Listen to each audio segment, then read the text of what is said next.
Hello everyone, welcome to my lightning talk about the efficient geodesic in the curve complex.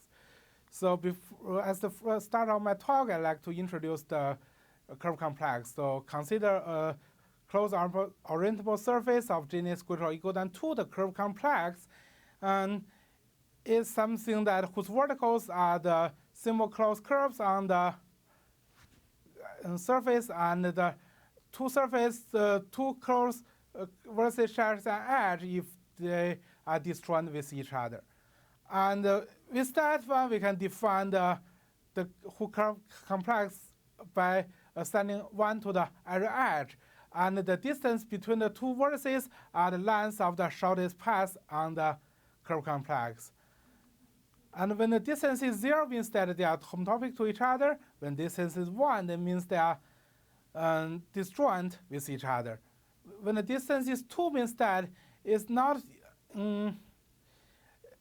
disjoint, but if we cut along them, we will get something other than this.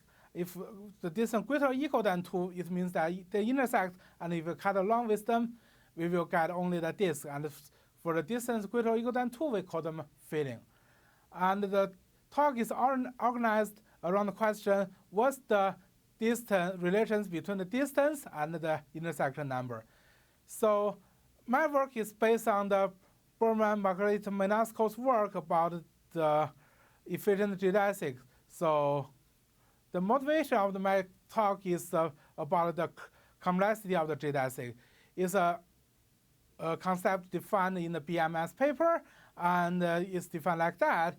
The question is that what's the upper bound and of the complexity of the geodesic for a given distance? So in order to do that, I like to introduce the efficient geodesic. So for the efficient geodesic, we use the dot graph to define it. So dot graph is that we give a reference arc, GAM here, and we study the order of the intersection with the GAM and the curves on the geodesic. So we record the order of the curves on the geodesic and intersect with the GAM here. So if we have the first one is 3, then we draw the 1, 3 on the dot graph. The second one is 1, then we draw the 2, 1 in the dot graph. And the third one is 4, then we draw the 3, 4 in the dot graph. So we know that if the distance is not 1, then two curves can be interchanged, so that although it will create new intersections. So with that surgery, we can make the sawtooth dot graph like that. So we had the descending sawtooth patterns, and with that, the BMS paper's main result is that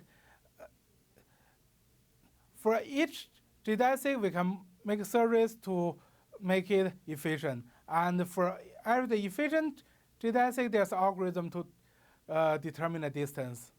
And in the BMS paper, it's introduced the 2 types of surgeries, the box surgery and the hexagon surgery. So for box and hexagon surgeries, we just do it number by number. For example, we just do it 3 first, then 4, then 5, something like that. Also, the hexagons, we also do it like that. So the details you can find in the BMS paper. And in my paper, in addition to that 2 surgeries, I like to introduce a double box and a double hexagon surgery.